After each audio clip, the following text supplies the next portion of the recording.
नमस्कार, मी रुपाली. रूपम रेसिपीमध्ये तुमचं मनापासून खूप खूप स्वागत करते. आपली टिफिन सर्व्हिस सीरीज सुरू आहे.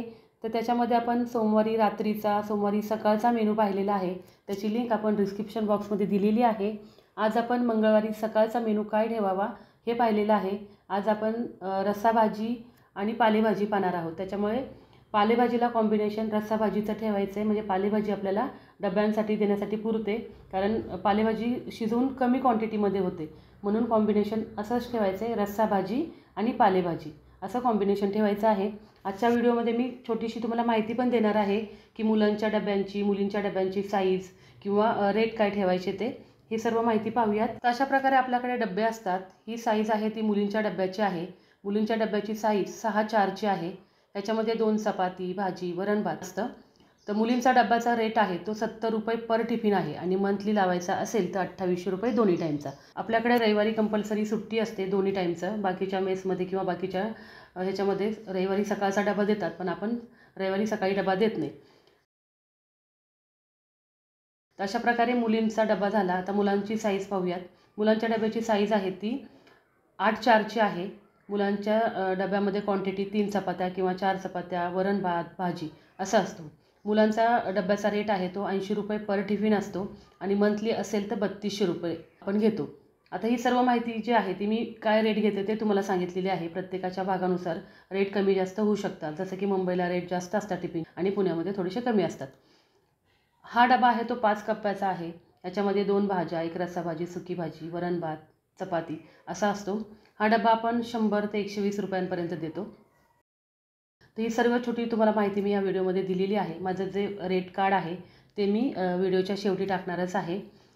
आता आपण घेवड्याच्या दाण्याची रस्सा भाजी बनवणार आहोत. त्यासाठी ते 5 किलो घेवड्याच्या शेंगा मी घेतलेल्या आहेत. ह्याला काही ठिकाणी राजमा पण म्हणतात, आमच्याकडे घेवड्याचे शेंग म्हणतात. तुमच्याकडे काय म्हणतात ते तुम्ही मला कमेंटमध्ये सांगायचं आहे. तर अशा प्रकारे याचे दाणे आपण असे सोलून घ्यायचे. 5 किलो आपण ही घेवड्याची शेंग घेतलेली आहे. 50 ते 60 लोकांसाठी आपण ही टिफिनची सिरीज सुरू केलेली आहे. त्याच्यामुळे 5 किलो शेंगा आपल्याला लागणार आहेत. पाऊण किलो कांदे पातळ चिरून घेतलेले आहेत. आता हे कांदे आपल्याला भाजून घ्यायचे आहेत. मग थोडासा तेलावरती हा कांदा आपण छान भाजून घेणार आहोत. तुम्ही जर पालेभाजी बनवणार असाल तर त्याच्यासाठी रस्सा भाजी हे कॉम्बिनेशन अगदी व्यवस्थित आहे. कारण पालेभाजी शिजून कमी होते, म्हणून आपण रस्सा भाजीचं कॉम्बिनेशन ठेवलेलं आहे.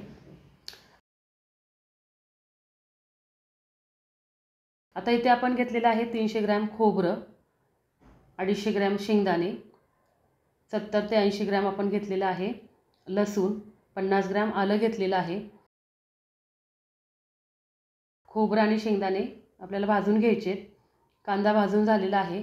त्याच्यामध्ये 4 टोमॅटो मी चिरून टाकलेले आहेत. टोमॅटो पण कांद्यामध्ये थोडेसे परतून घ्यायचे. तुम्ही कुठलीही रस्साभाजी बनवत असाल तर हे वाटण तुम्ही वापरू शकता. मला एक कमेंट होती की ताई रस्सा भाजीसाठी काय वाटण वापरावं, तर हे रस्सा भाजीसाठी तुम्ही वाटण वापरू शकता.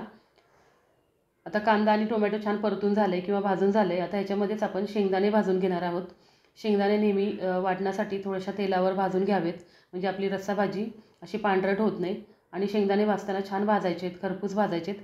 जास्त पण काळपट करायचे नाही आहेत, मीडियम करायचे आहेत. आता त्याच्यामध्येच थोडंसं खोबरं पण हलकंसं भाजून घेतलेलं आहे. आलं लसूण टाकलेलं आहे. 50 ते 60 जणांसाठी आपण ही रस्सा भाजी बनवणार आहोत. आता हे वाटण सगळं आपलं भाजून झालेलं आहे. आता कांदा टोमॅटो पण मी एकत्र सर्व केलेलं आहे. आता याच्यामध्ये थोडीशी कोथिंबीर घालून आपण हे मिक्सरमधून छान अगदी बारीक वाटण वाटून घ्यायचं आहे. आता एक मोठं पातेलं मी घेतलेलं आहे. हे पातेलं आहे ते माझं 15 लिटरचं आहे. आता याच्यामध्ये आपण तेल घातलेलं आहे. तेलाचं प्रमाण तुमच्या आवडीनुसार ठेवायचं आहे. मी पाऊण लिटर तेल टाकलेलं आहे. आता याच्यामध्ये 2-2 चमचे जिरे मोहरी घातलेली आहे.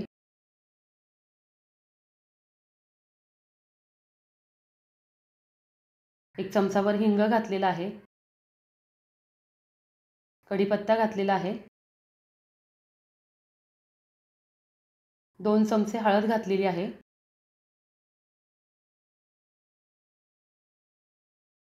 साठवणीचा मसाला एक 5 ते 6 चमचे. हळद मसाला तेलामध्ये छान परतल्यानंतर आपण जे वाटण वाटून घेतलेलं आहे ते टाकायचं आहे.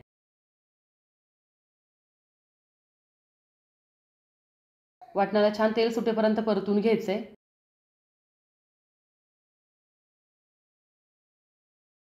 काही जणांना सुक्या भाज्या डब्याला द्यायला जमत नाही, तर अशा प्रकारे वाटण करून तुम्ही वाटणाच्या भाज्या बनवू शकता. आता याच्यामध्ये आपण ज्या घेवड्याच्या शेंगा सोलून घेतलेल्या होत्या त्याचे दाणे टाकायचे आहेत. हे दाणे पण ह्या वाटणामध्ये चांगले परतून घ्यायचे.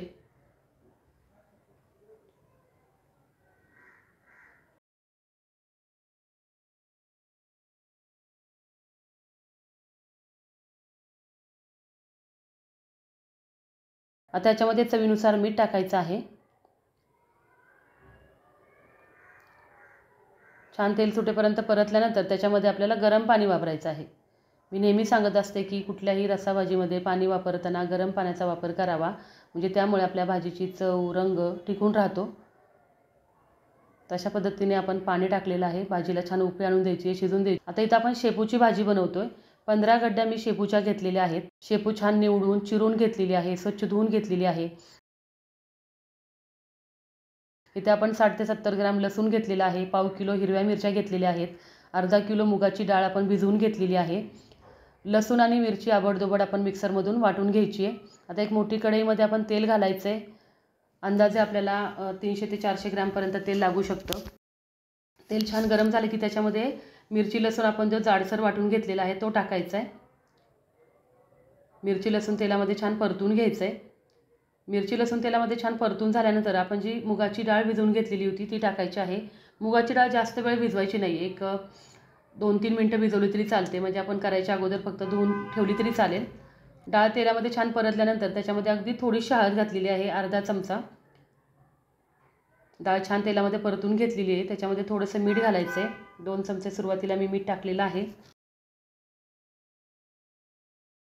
आता शेपू आपण जो चिरून घेतलेला आहे तो टाकायचा आहे. व्यवस्थित मिक्स करून घ्यायचं आहे.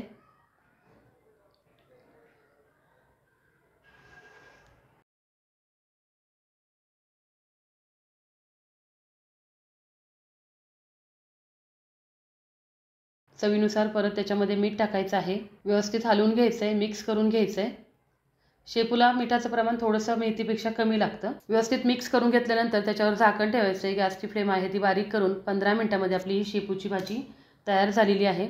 तशा पद्धतीने आपली शेपूची भाजी तयार झालेली आहे. घेवड्याची भाजी तयार झालेली आहे. नेहमीप्रमाणे मी तुम्हाला सांगितलेलं आहे की 50 ते 60 लोकांसाठी आपल्याला 3.5 ते 4 किलोची कणिक लागते. 3 किलोचा तांदूळ लागतो. तर आपण कुकरमध्ये भात शिजवून घेतो नेहमी 1-1 किलोचा, असे 3 कुकर मला लागतात. तर अशा पद्धतीने आपला सर्व मेनू तयार झालेला आहे. डबे कसे भरावेत हे प्रत्येक व्हिडिओमध्ये मी तुम्हाला दाखवलेलंच आहे. तुमच्या अजून काही शंका असतील, प्रश्न असतील ते कमेंट बॉक्समध्ये मला नक्की सांगा.